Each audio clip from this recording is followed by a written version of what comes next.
नमस्कार छात्रों, हम आदर्श बदलाव इस कहानी को लेकर देख रहे हैं और इस कहानी के प्रथम, द्वितीय तथा तृतीय ऐसे भागों में अनेक प्रसंग इस कहानी को लेकर हम देख चुके हैं। और इस कहानी की जो घटनाएं हैं, उस घटनाक्रम को लेकर अगर देखा जाए तो इस घटना तक हम आ चुके थे। इसके पूर्व इस कहानी में बैजू बावरा तथा तानसेन इनके बीच गाण युद्ध शुरू हो चुका था।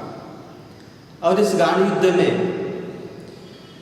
बैजू बावरा ने सितार ऐसी बजाई कि इस सितार के इस संगीत को सुनकर ऐसा परिणाम वहाँ दरबार में हुआ कि जो सुनने वाले हैं ये मंत्रमुग्ध हो गए। जो पेड़ के जो पत्तियाँ हैं ये निशब्द हो गई, हिलना बंद कर दिया और सुनने वाले ब्रह्मानंद में चले गए। ऐसे परिणाम इस सितार वादन के कारण वहाँ इस दरबार में निर्माण हुआ और सब मंत्रमुग्ध हो गए। ऐसा सुपरिणाम इस बैजू बावरा के सितार वादन के माध्यम से हुआ। यहाँ तक हम आ चुके थे। यहाँ तक इसका परिणाम और भी ये हो चुका कि इस संगीत को सुनते हुए जो वन में घूमने फिरने वाली हरिण इस संगीत के कारण उस दरबार तक पहुंच गए, जो उनको भी शुभ बुद्ध नहीं रहा कि हम कहाँ चले जा रहे हैं। तो ये संगीत का परिणाम था। और जब ये हरिण इस बैजू बावरा के पास खड़ी हो जाती है तो बैजू बावरा अपने गले की माला, फूल मालाएं उस हिरण के गले में डाल देता है और तब हिरण को सूझ आ जाती है कि हम लोगों के बीच आ चुके हैं और फिर ये दौड़े चले जाते हैं।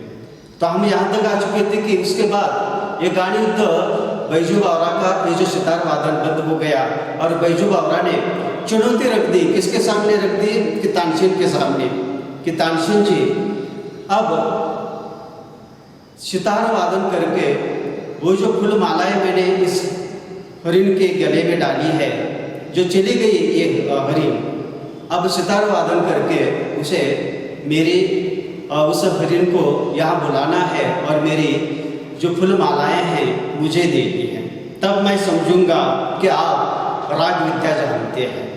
यहाँ तक हम आ चुके थे विद्यार्थी मित्रों। तो आगे अब ये जो गाण युद्ध के बीच अब ये जो सितार वादन करने वाले तानसेन जी थे वे क्या करते हैं ये हमें देखना है। तानसेन सितार हाथ में लेकर उसे अपनी पूर्ण प्रवीणता के साथ बजाने लगा। ऐसी अच्छी सितार, ऐसी एकाग्रता के साथ उसने अपने जीवन भर में कभी न बजाई थी। सितार के साथ वह आप सितार बन गया और पसीना पसीना हो गया।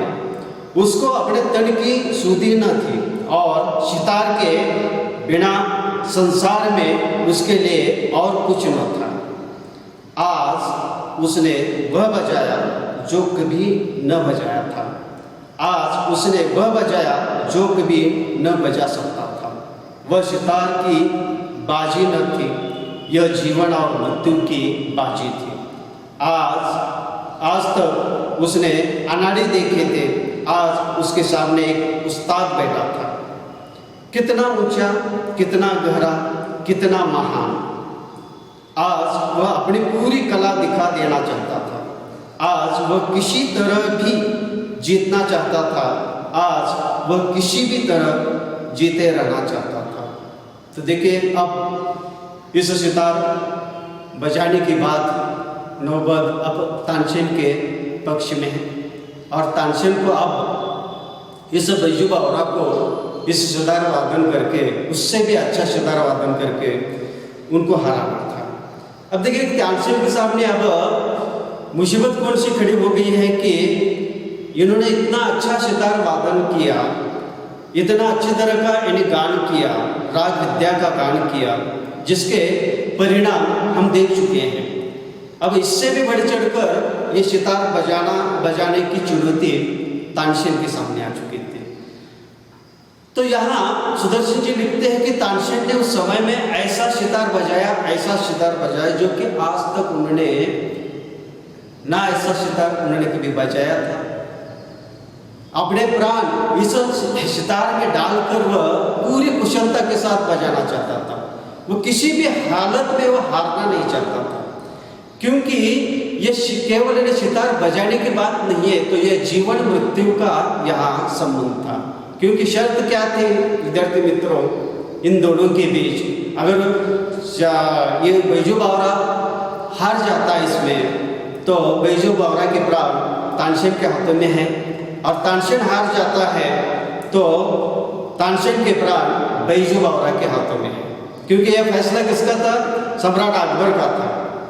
इसीलिए जान ने उतार कर उस सितार में उतार कर ऐसा बजा रहा था कि यहाँ तानसेन को अपनी सूध भी नहीं रही थी। बेहोशी के साथ बड़े इन्हें क्या है जीतने का हौसला रख कर वो सितार बजा रहा था। और आज तक जो इन्हें उन्होंने बजाया सितार बजाई, ऐसी सितार कभी शायद उन्होंने नहीं बजाई होगी। क्योंकि अब फैसला ये था कि इस महान उस्ताद के सामने उससे भी बढ़ चढ़कर ये सितार बजाने का काम यहाँ करना था, और किसी भी हालत में यहाँ तानसेन जीतना चाहता था, क्योंकि जीवन मृत्यु का यह संबंध था। तो उन्होंने बजाना शुरू कर दिया। बहुत समय बीत गया, सितार बजती रही, उंगलियां दुखने लगी, मगर लोगों ने आज तानसेन को पसंद न किया। सूरज और जुगनू का मुकाबला ही किया। आज से पहले उन्होंने जुगनू देखे थे, आज उन्होंने सूरज देख लिया था। बहुत चेष्टा करने पर भी जब कोई हरिण न आया तो तानसेन की आंखों के सामने मौत नाचने लगी। देह पसीना पसीना हो गई। लज्जा ने मुखमंडल लाल कर दिया था। आखिर खिसियाना होकर बोला, वे हरिण अचानक इधर आ निकले थे, राग की तासीर से न आए थे। हिम्मत है तो अब दोबारा बुलाकर दिखाओ। अब देखेंगे फिर यहाँ सितार वादन का ये जो मुकाबला जारी रहा, सम्राट अकबर के सामने रहा। जी जान से उन्होंने सितार बजाई, यहाँ तक बजाई कि जो लेखक बताते हैं कि आज तक उन्होंने कभी नहीं बजाई होगी। उतनी सितार बड़ी प्रवीणता के साथ, कुशलता के साथ बजाई। यहाँ तक कि अब इस तानसेन की उंगलियां दुखने लगी। लेकिन तानसेन का ये जो वाद्य है, ये जो इन्हें गान है, लोगों को पसंद नहीं आया। क्योंकि यह जो मुकाबला है, यहाँ सुदर्शन जी कहते हैं कि सूरज और जुगनू का मुकाबला क्या आखिर क्या होता है? कहाँ उस्ताद यहाँ बैजू बावरा और उसके सामने अब ये तानसेन सितार बजा रहा था। इसका जो तानसेन सितार बजाने के बाद जो परिणाम वहाँ माहौल निर्माण हुआ था, ऐसा माहौल करने में कामयाब यह तानसेन नहीं हो सका। बहुत यानी चेष्टा करने के बाद यहाँ जो जुगनू ऐसा एक शब्द प्रयोग आ चुका है। जुगनू का अर्थ है वह कीड़ा जो कि रात के समय में पिछले हिस्से में वह चमकता है। और सूरज और जुगनू इसी प्रकार का यहाँ एक शब्द प्रयोग करके सुदर्शन जी ने कहा गया है कि संगीत जगत का गान विद्या में बहुत ही प्रसिद्ध ऐसा बैजू बावरा जिन्होंने प्राप्त किया, केवल बदला लेने के हेतु ये ज्ञान विद्या प्राप्त की, लेकिन उसके उस्ताद वे बने। और उसके सामने जो जुगनू की तरह ये तानसेन नजर आ रहा था। और यहाँ लेखक बताते कि तानसेन ये जो है, तानसेन ने आज तक सामना जुगनू के साथ किया था, सूरज के साथ नहीं किया था। और इसके कारण वो पूरी तरह से हारता हुआ नजर आ रहा है तानसेन। और तानसेन के जो मुखमंडल है, मुखमंडल यानी चेहरा लाल हो चुका है, क्योंकि बहुत ही प्रयास किया, लेकिन इतना प्रयास हो जाने के बाद भी उस दरबार में संगीत का माहौल निर्माण करने में तानसेन कामयाब नहीं हो जाता है।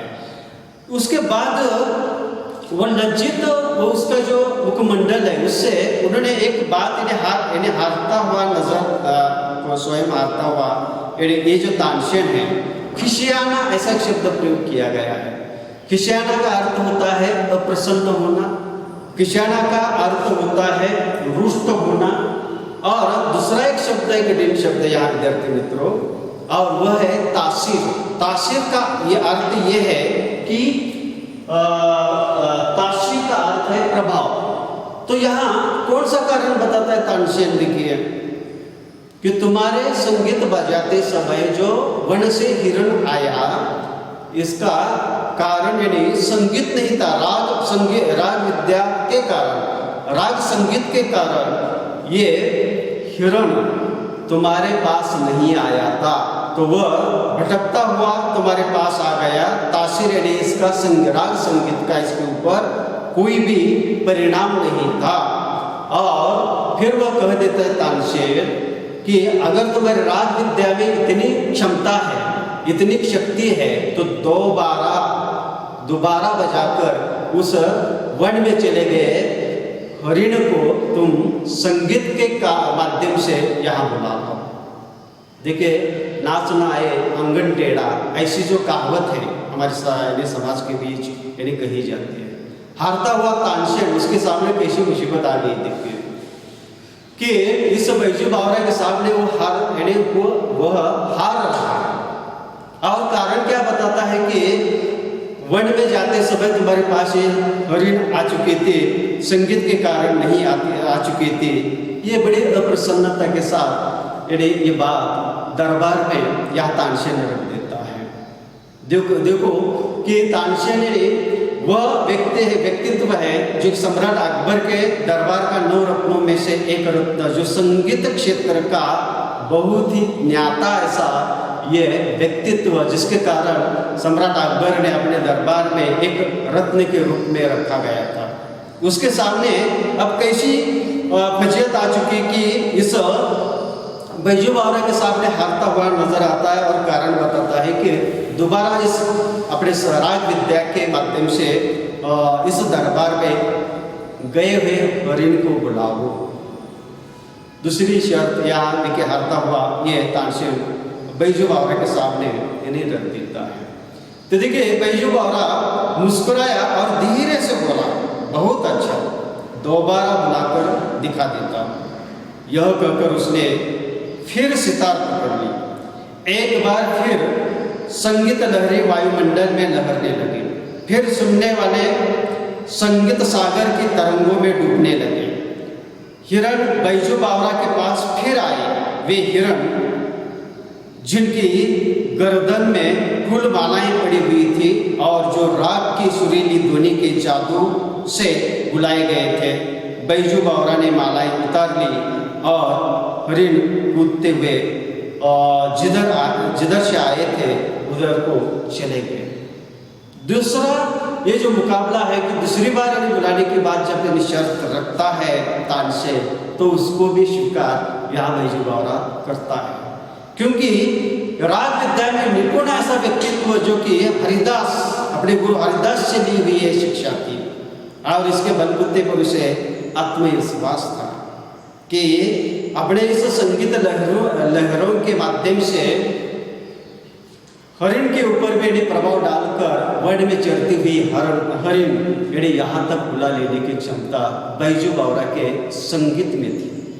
और इस चुनौती को दोबारा स्वीकारता है और फिर से सितार पकड़ ली, और फिर वही माहौल तैयार हुआ। लोग इस संगीत सागर में डूबने लगे।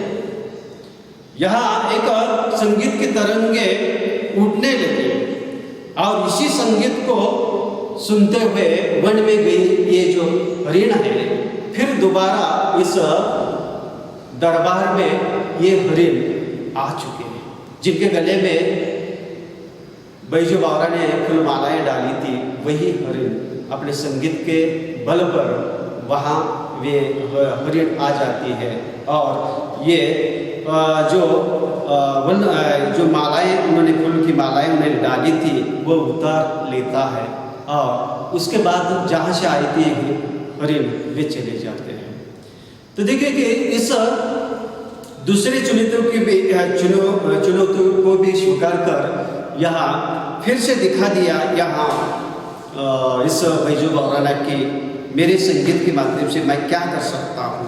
अब पूरे दरबार को विश्वास आ चुका था कि बैजू बावरा तानसेन की तुलना में राग विद्या के बीच सर्वश्रेष्ठ है, ये बात इन्हें अब कहने की जरूरत नहीं थी।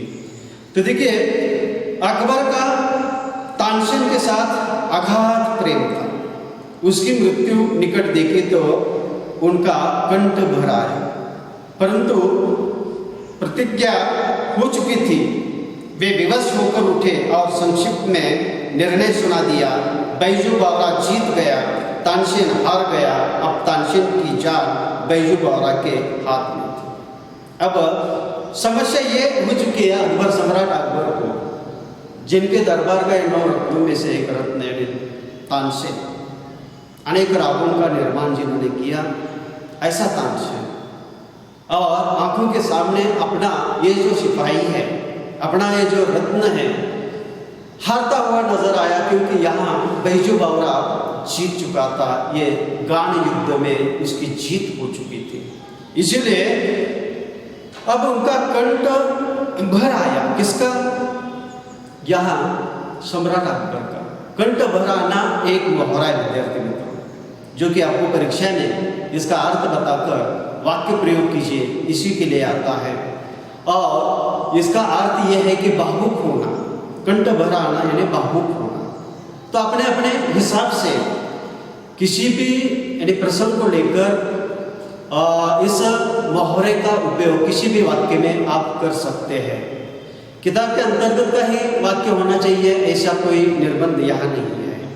अपना अपना अनुभव, अपना अपना प्रसंग, अपने अपने क्या है भाषा के शैली के अनुसार अब किसी भी वाक्य को उचित इसका प्रयोग करके आप 2 अंक यहाँ प्राप्त कर सकते हैं। तो अब यहाँ कंठ यानी सम्राट अकबर का कंठ पर जो आया, इसका कारण ये था कि इस तानसेन के ऊपर अगाध अपार अथाह जिसको कहा जाता है, ऐसा प्रेम इस तानसेन के ऊपर यहाँ सम्राट अकबर का था। अब फैसला तो सुनाना था, प्रतिज्ञा तो हो चुकी थी और उसी के अनुसार निपक्षता के साथ यहाँ फैसला तो सम्राट अकबर को सुनाना था। उन्होंने सुनाया कि बैजू बावरा जीत गया है, तानसेन हार गया है, और शर्त के अनुसार अब ये जो तानसेन की जान बैजू बावरा के हाथ में है। फैसला सुनाया, संक्षिप्त में सुनाया। तानसेन कांपता हुआ उठा, कांपता हुआ आगे बढ़ा और कांपता हुआ बैजू बावरा के पांव में गिर पड़ा। वह जिसने अपने जीवन में किसी पर दया न की थी, इस समय दया के लिए गिड़गिड़ा रहा था और कह रहा था, मेरे प्राण न ले। मुसीबत कैसे आ गई देखिए कि जिस तानसेन को अपने संगीत राग विद्या को लेकर इतना अहंकार, याद रखिए सुदर्शन जी इस बात को ही स्पष्ट करना चाहते हैं कि कोई भी कलाकार क्यों ना हो, अपने कला को लेकर, अपने ज्ञान को लेकर, अपने सौंदर्य को लेकर अनेक कला में जो अवगत ऐसे जो व्यक्ति होते हैं, ये सरासर अहंकारी बन जाते हैं कि मेरा जैसा कोई नहीं है। लेकिन दूसरे कलाओं का सम्मान करने की जो भावना है, ये भावना हर एक कलाकार के बीच होनी चाहिए। सुदर्शन जी इसकी तरफ ध्यान हमारा इंगित करना चाहते हैं, क्योंकि इस तानसेन के माध्यम से देखिए इतना 9 रत्नों में से एक रत्न राग विद्या का यानी एक मशहूर ऐसा यानी एक कलाकार, लेकिन बैजू बावरा के सामने उसे हारना पड़ा। हारने के बाद उसकी जो परिस्थिति क्या हो चुकी है कि उस बैजू बावरा के सामने उसे गिड़गिड़ाना पड़ा है। ये क्यों गिड़गिड़ाना पड़ रहा है? क्यों यानी तो इसका कारण है कि प्राण को बचाने के लिए, क्योंकि ये इस गान युद्ध के शर्त के अनुसार अब प्राणों पर, तानसेन के प्राणों पर किसका हक है, तो इस बैजू बावरा का है और अपने प्राण बचाने में वो गिड़गिड़ा रहा है। तो यहाँ सुदर्शन जी यानी तानसेन के बारे में लिखते हैं कि तानसेन ने आज तक किसी के ऊपर दया नहीं दिखाई। कोई भी इस आगरा शहर के अंतर्गत कोई गाता हुआ आता है राज विद्या को लेकर, अगर कोई जानता नहीं है तो उसे अपने दरबार में बुलाकर उसे मृत्युदंड नहीं दिया जाता था। जैसे कि बात यहाँ बैजू बावरा के पिता, उनको भी ये भी इस शहर में गाते हुए साधु आ रहे थे, तो उनको बुलाकर ये जो जिसको राग विद्या का ज्ञान नहीं, ऐसे व्यक्ति इस शहर में नहीं गा सकते। अगर कोई ने किसी ने ऐसा अपराध किया तो उसको मृत्युदंड दिया जाता था। और इस मृत्युदंड के शिकार कौन हो चुके थे? बैजू बावरा के पिता हो चुके थे। बैजू बावरा ने केवल इस हथियार को, इस राग विद्या, इस हथियार को क्यों अपनाया पंडित हरिदास के माध्यम से? तो केवल बदला लेने के लिए। किसके साथ बदला लेने के लिए? तो तानसेन से बदला लेने के लिए। और वो बदला इसी माध्यम से उन्होंने सम्राट अकबर के दरबार में ले लिया है। अब ये जो अपने पिता के मृत्युदंड के जो उनके पिता शिकार हो चुके थे, अब तानसेन की जान अब बैजू बावरा के हाथ में आ चुकी है। इसीलिए गिड़गिड़ा रहा है तानसेन किसके सामने? बैजू बावरा के सामने कि मुझे मारो मत, मेरे प्राण न लो। बैजू बावरा ने कहा मुझे तुम्हारे प्राण लेने की चाह नहीं, तुम इस निष्ठुर नियम को उड़वा दो कि जो कोई अग्रे की सीमाओं के अंदर गाए, अगर तानसेन के जोड़ का न हो तो मरवा दिया जाए। अकबर ने अधीर होकर कहा यह नियम अभी इसी क्षण से उड़ा दिया गया। तानसेन बैजू बावरा के चरणों में गिर गया और दीनता से कहने लगा, मैं यह उपकार जीवन भर नहीं भूलूंगा। बैजू बावरा ने जवाब दिया, 12 बरस पहले की बात है, अपने एक बच्चे की जान बख्शी थी। आज उस बच्चे ने अपनी जान बख्शी है। तानसेन हैरान होकर देखने लगा। फिर थोड़ी देर बाद उसे पुरानी एक भूली हुई, एक धुंधली सी बात याद आ गई। तो देखिए विद्यार्थी मित्रों, इस आखिरी इस कहानी के अंश में जान बख्शना ऐसा एक मुहावरा है। जान बख्शना, इस मुहावरे का अर्थ है जीवन दान देना, जीवन दान देना, जो कि इसी मुहावरे का अगर अर्थ आपको सही रूप में अगर मालूम है तो किसी भी वाक्य में इस मुहावरे का प्रयोग करके आप 2 अंक अच्छे तरह से प्राप्त कर सकते हैं। तो देखिए कि आखिर इस कहानी का जो प्रसंग है क्या है। आखिरकार ये जो जान प्राण न लेने की बात कह देता है, बैजू बावरा कह देता है, बड़े शालीनता से कहता है कि तुम्हारे प्राण लेना मैं नहीं चाहता, लेकिन मैं एक बात कहना चाहता हूं कि इस आगरा शहर में, आपके इस राज्य में, आपका ये जो निष्ठुर नियम है, निष्ठुर यानी कठोर नियम, अगर कोई इस आगरा शहर में गाए तो तानसेन के बराबर का अगर वो नहीं है तो गा नहीं सकता। ये जो नियम है, इस नियम को उड़ा देने का आग्रह सम्राट अकबर के दरबार में बैजू बावरा यानी कर देता है।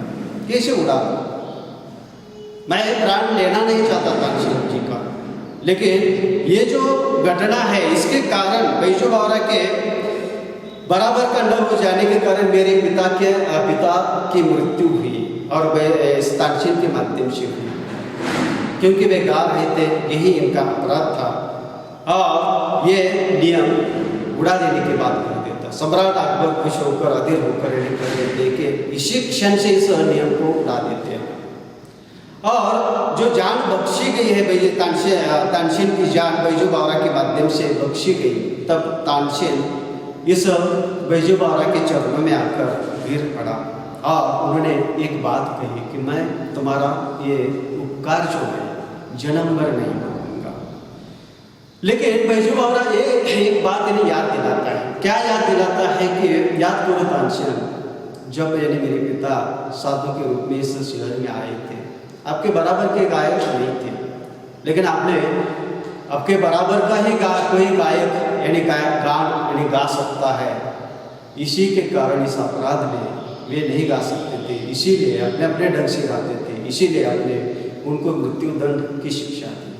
वो वो जो घटना याद करो, उसी का जो क्या है उस व्यक्ति का ही मैं छोटा सा बच्चा है, जो कि उस समय में छोटा सा बच्चा ऐसा कर अपनी जान बख्श दी थी, अपने क्या किया था, जीवन दान दिया था।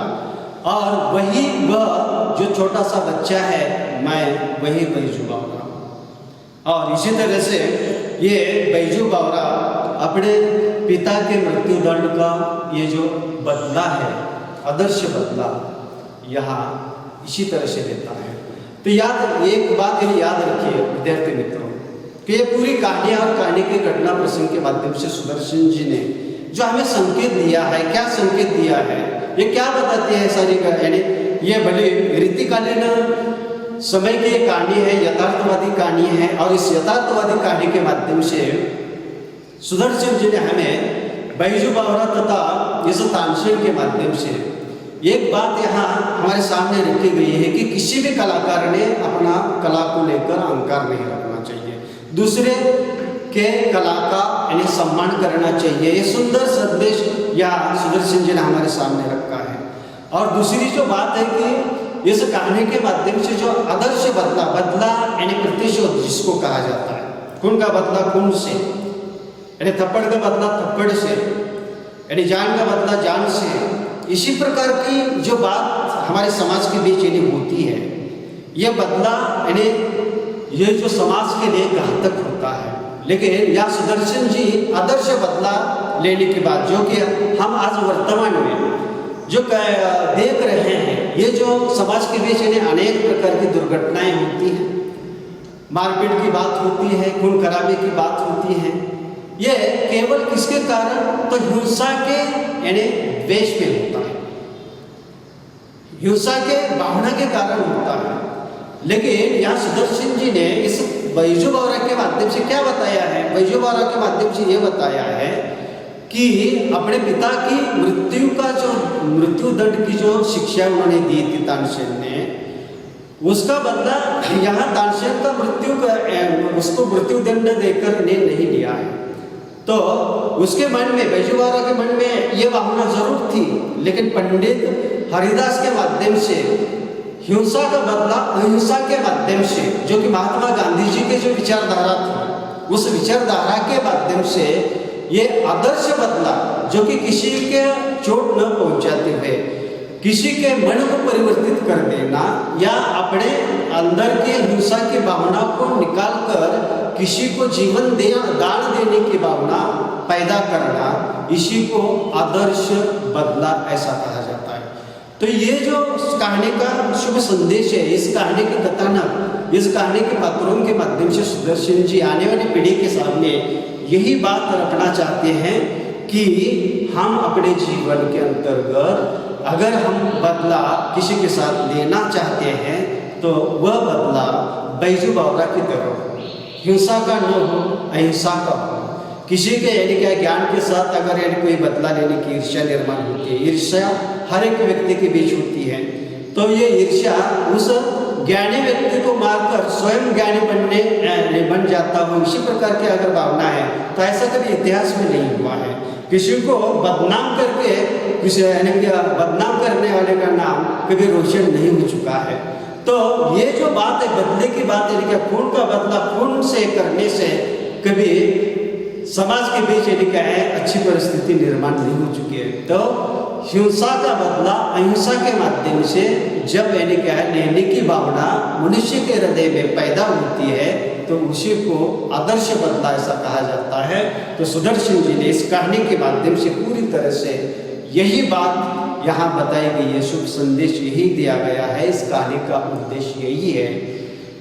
तो बच्चों, इसी तरह ये कहानी और कहानी का शुभ संदेश यानी हम देख चुके हैं, और कहानी के घटना प्रसंगों को याद अच्छी तरह से रखिएगा। इसके ऊपर कोई भी प्रश्न आ जाए तो आपको कोई भी दिक्कत पैदा नहीं हो सकते, लेकिन पहले कहानी को अच्छी तरह से समझ लेना ये बहुत महत्वपूर्ण बात होती है। धन्यवाद।